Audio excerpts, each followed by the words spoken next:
So we moved to Sweden 2 months ago now from the United States, and it's been really fun learning all about this country. So later today I'm gonna make a recipe video, so I have to go grocery shopping. So if you wanna come with me, and then once I'm done, I'm gonna talk a bit about the bureaucracy we've encountered, because I think that's been the biggest adjustment. Okay, let's get ready.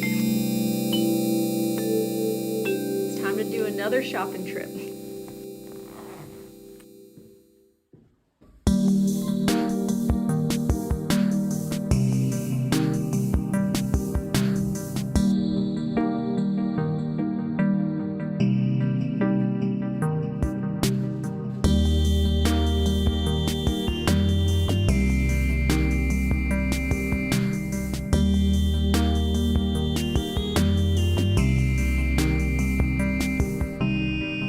This is a very typical grocery haul here in Sweden for me. I went to the natural store, Fram Eco.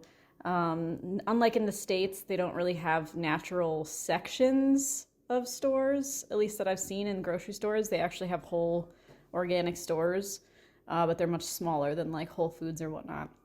So I got local farm eggs, organic garlic. We got some more natural quote-unquote dish detergent, shampoo, conditioner kind of stuff. And then, well, 2 conditioners because I've been running out because my hair is so dry here because it's so much drier than Portland. Tahini, spices. I already drank some of the kombucha. It's so good. It's from Malmo, which is in southern Sweden. Look at this bread. Oh my gosh. It's so beautiful. Some milk. I've been looking for sunflower butter everywhere because I've been eating so much peanut butter, but sunflowers are way more nutritious, sunflower seeds. And then some noodles so we can make a stir-fry recipe later. Eggs you can keep outside of the fridge, which is really nice because they don't wash the outsides here, so it doesn't remove that protective layer that stops bad bacteria from getting in. Oh my gosh, once again with the hair. So yeah, I love it here. It's really calming and nice.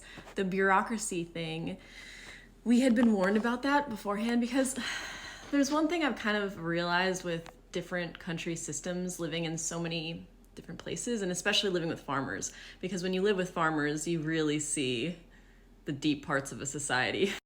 You know, the United States in so many ways is a really volatile place, but there's just this whole foundational concept of the American dream, which is that is if you work hard enough, but mostly if you step on enough people and you play enough games, you can do anything. And it's kind of true. I mean, if you have kids and you have dependents and stuff, you're really at a disadvantage and you're not someone that was born into money, right? But if you don't have any obligations and you just go there to work and to play the games, you can really be successful in the States. Whereas in these countries that have more socialist principles, which I prefer, right? Because it helps the greater good as opposed to the individual. And America is the height of individualism, right?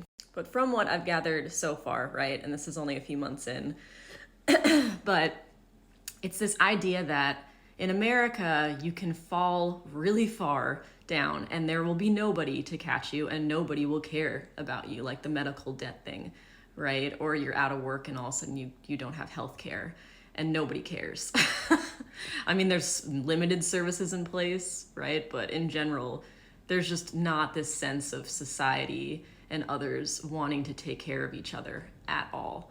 Whereas here, it's this high trust vibe of, you know, you can never really fall that far. You'll always be taken care of, and kids and the elderly, like the most vulnerable populations, will always be taken care of, which is a beautiful thing. But you can also never really rise that high. And maybe I'll see it differently soon, but it's like the limited income that people have, you know, the way more entrenched bureaucratic structures. And I had seen that with my husband's last job, that was a European company. You know, there's just so much more bureaucracy at play and structures in place. And I think that's from it being a system that's been in place much longer. Like growing up in New York, you really learn how places that are more populated and have been around longer, the more and more rules you have to have, right? Whereas when I would travel to California before I was like 10 years old, I just remember being so in awe of how free it seemed. And then when I went to Alaska, I was blown away because there's so few people compared to all the nature, and it's just wild. Like you can just do whatever. Colombia just set off dynamite in the forest and people are like, whatever, he's just living. Whereas in New York, you can't even go swimming without paying money and swimming within specific flags where a lifeguard is, or you'll get a ticket in the ocean. And that blew my mind. You can't park anywhere along the ocean, along the entire East Coast almost, without paying, at least in the Northeast. And so it's just different ways of existing, right? But these bureaucratic structures are fascinating to me because, especially with Sweden, I've noticed this a lot with the grocery shopping. Swish is this thing here, and it's very commonplace. And if you don't have Swish, you get carded everywhere. So we have ID cards, but we were using our passports everywhere, holding up lines everywhere we went, every purchase we made. It was really, like, in terms of small world problems, right, it was exhausting. And I felt so bad and awkward. Not only are we speaking English and clearly not from here, but we're also holding up lines everywhere we go. So you have to get into the system, but once you're in the system, you're in, then everything flows, right? But it's kind of this insular system that's set up where it's not very friendly to outsiders. And I think that's for a reason, and I'm interested to learn more about that too. In the United States, if money is everything. Money is God there. Like, if you have money, you can do anything. You can go and get the nicest Central Park apartment. You can do whatever you want. Tomorrow, here, the housing queues. Like, there's so many different ways that you kind of see the bureaucratic element and how it slows everything down, but it's also way more stable, whereas everything in the States is volatile. And what I was thinking about last night was this concept of how, in terms of friendships, like how these things are mirrored all throughout places, especially with how much I've traveled.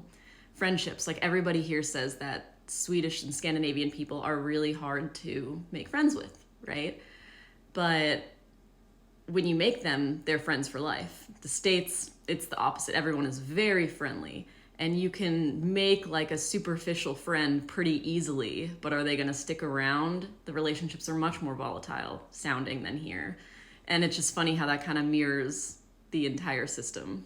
Anyway, this is how my brain works, but I'll do more of these.